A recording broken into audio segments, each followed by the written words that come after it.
Tapos, hindi pa rin kayo bibigay agad. Sila natin kung ano yung sayang naman, walang signal. Pwede.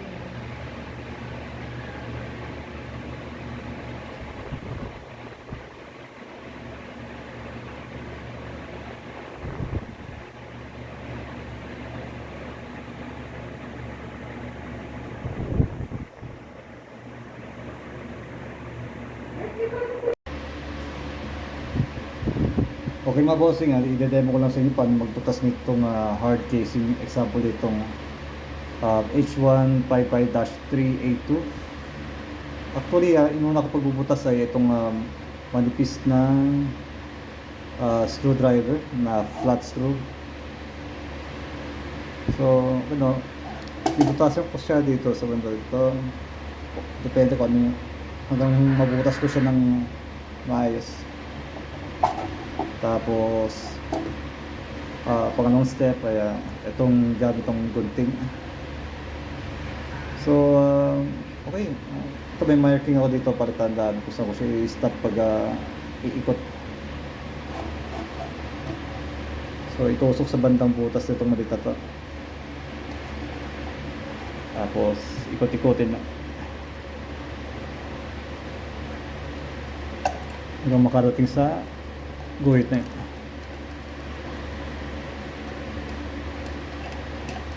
Tapos tansyahin nyo lang po kung hanggang ayan, pasok na. So ayan lang kasimple paano magbutas ng ganitong hard casing o any wifi router. So ayan, butas apat na ports ang project dito. So siya, no? Okay, tumikotin niyo po tayo. Antabayan na po at malapit po na matapos yung pagka-modify nitong H155-3A2. Okay mga boss, pakita ko lang sa inyo itong pagka-soldered ko. So antenna number 1, tapos antenna number 0, tapos ito yung antenna number 7 at 10. Dito medyo mahirap pag soldered, pero okay na, nakafix na siya. At meron pala ako ginawa dito, dito sa casing na to. So naglagari ako dito sa bandang gilid na to. So ayan, para tinapyas ko yung casing dito, kaya saktong-sakto sa mismong casing niya. At ito na po yung casing niya. So apat na ports. So okay, to be continue po tayo at i-assemble ko na po ito.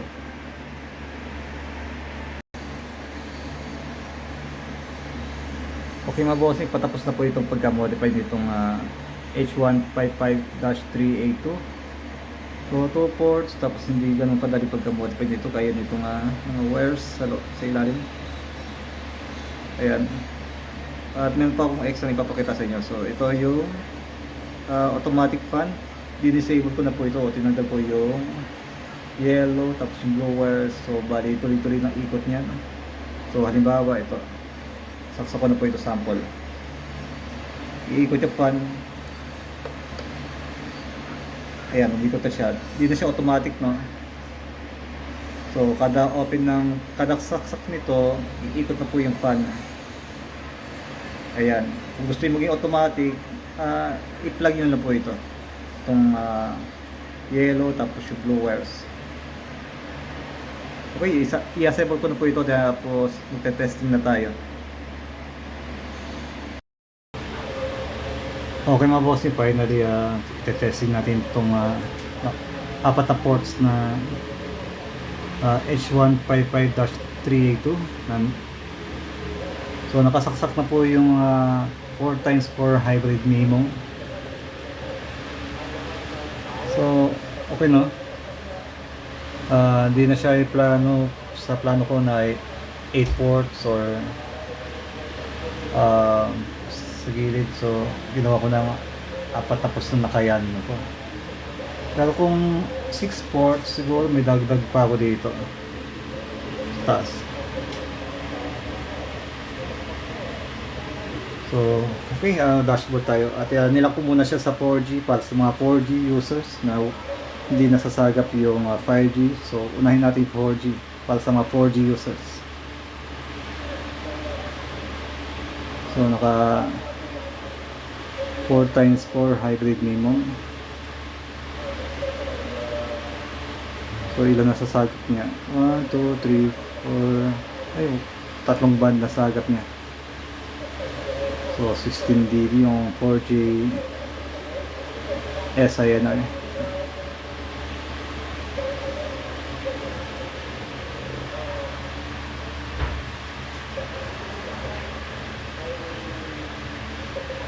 So ayan. Gabi ngayon kaya medyo bumaba yung speed test natin. Kasi yung initial speed test ako kaninang umaga, may pumapalo siya ng 100 Mbps sa umaga. Ngayong gabi na to, alas 6 or 6:20 na gabi, bumaba talaga speed test ng 4G.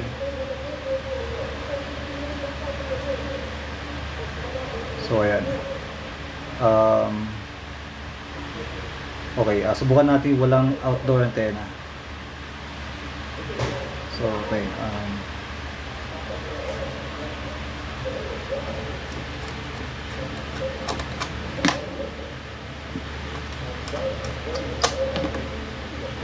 so kung walang outdoor antenna,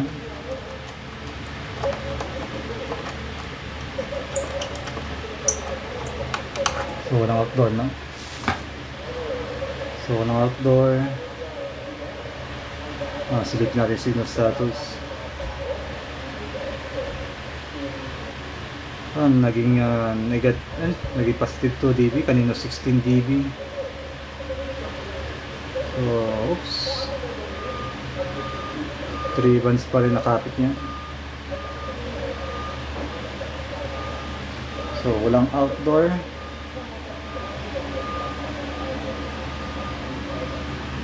So walang outdoor, ayan, nasa 2019. So max niya ngayon, ayan, nasa 21. Kanina mga 50 Mbps, no?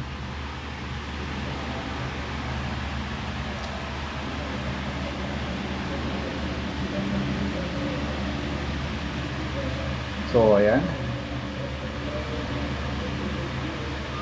So subukan natin yung tinatawag na naka-MIMO antenna. So subukan natin yung dalawang kable lang.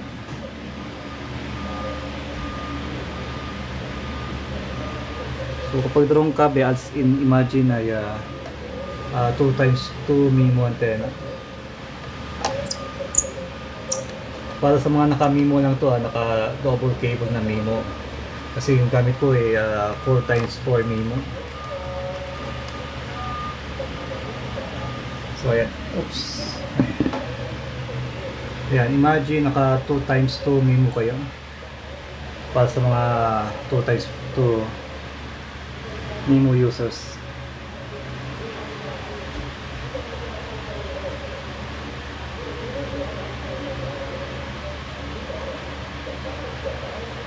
Ba, okay naging 60. Pumapag siya 60, okay. So, time to time talaga nagbabago, no? Ba, okay.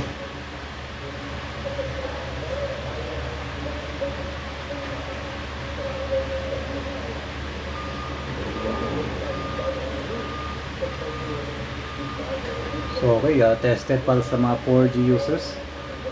Later on, maya saglit tetestin natin yung 5G. So lipatan natin sa 5G. Teka,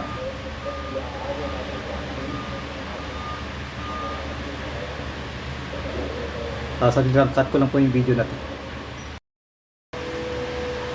Okay mga bossing, to be continue tayo. May ginawa lang saglit sa labas kasi medyo maulan. So ngayon po yung nakalock sa 5G ngayon at so binili ko yung 4x4 hybrid MIMO. So po sa dashboard, yan, meron siya ng 5G.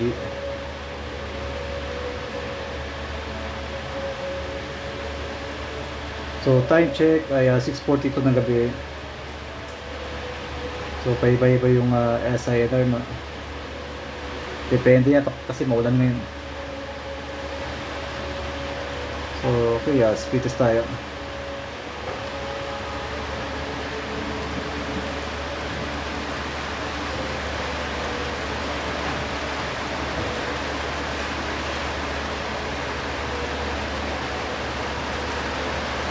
So okay naman siya. Maski maulan, malakas pa rin.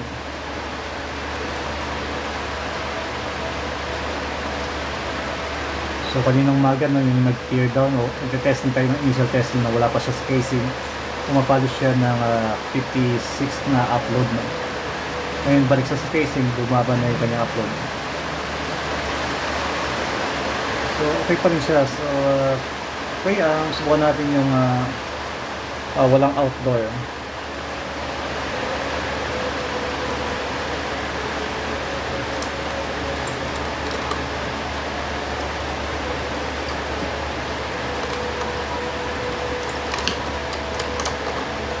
Pag walang outdoor antenna,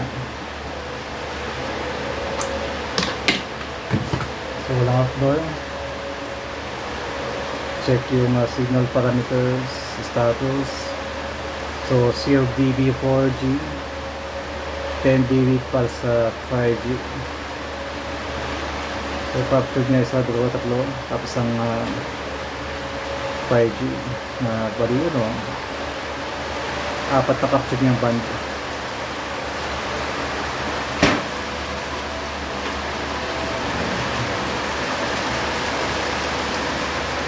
Kasi walang outdoor.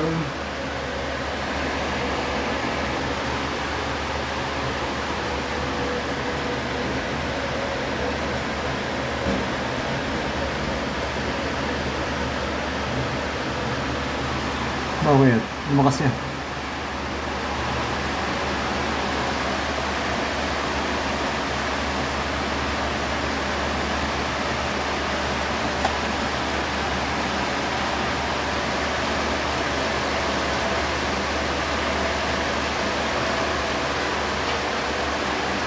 Okay, testing natin para sa mga naka 2x2 MIMO antenna. So okay,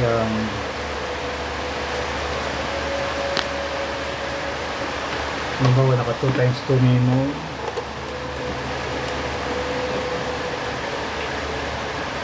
Ilagay ko itong number, itong dalawang to ay parang itong 5G yata. Tapos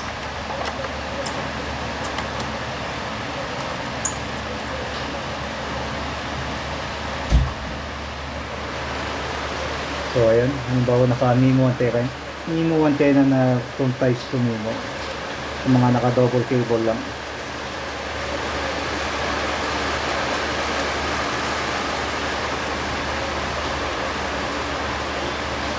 Okay, testing.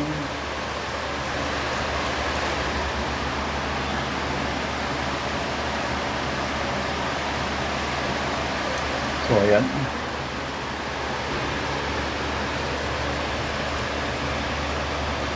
So kapag naka MIMO, pumapalo pa rin siya ng 300.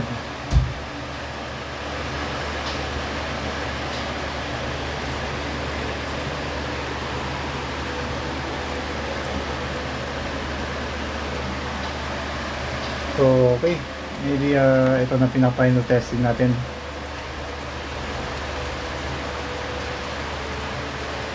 So okay, tested. So tested na po ito, so wala nang problema sa pagka-modified natin. Sa observation ko dito sa isang ito, ito pang lower frequency na parang antenna number 0, antenna number 1.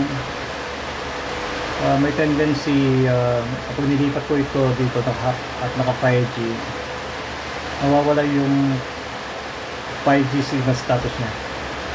So subukan natin baba itong dalawang antenna ko.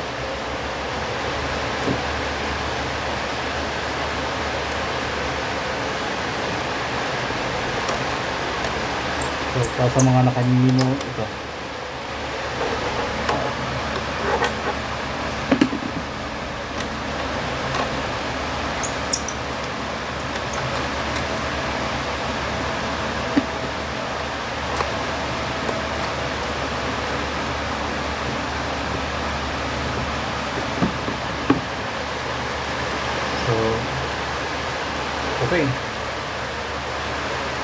mawawala yung signal status ng 5G.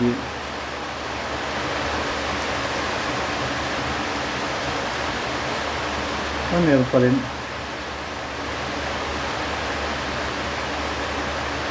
May mga oras na mawawala yung 5G signal status niya dito sa baba na to. So, ulitin sa baba.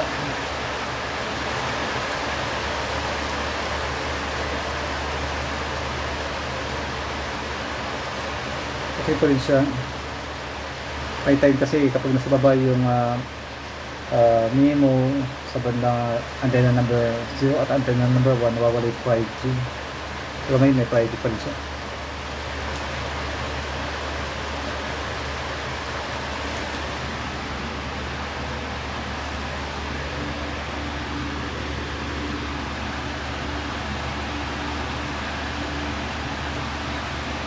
Okay, pumapalo siya ng 200, okay.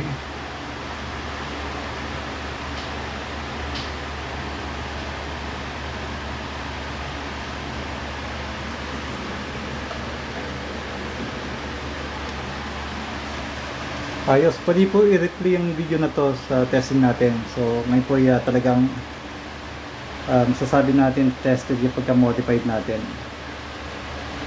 So, okay. Palagay ko, maraming salamat sa inyo panonood at ako muli si Mr. Ramos. At i-compare natin sa naunang PLDT 5G Plus. Palagay ko, mas okay itong H155 na to. Yun nga lang, mahirap siya i-modify, no? Pero very challenging talaga pag modify nito. Yung iba naka-modify, yung nag-DIY, ilalagay sila ng antenna dito. Ito sila nag-modify. Dito sa ginawa ko, pinakamahirap. Kaya pinakamahirap din yata dito. As in dalawa. So, mas okay sa akin dito eh.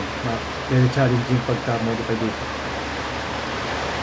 Okay, maraming salamat po sa inyo panonood at ako muli si Mr. Ramos. At email sa aking Facebook account na si Ronnie Valdres. Maraming salamat po at paalam po.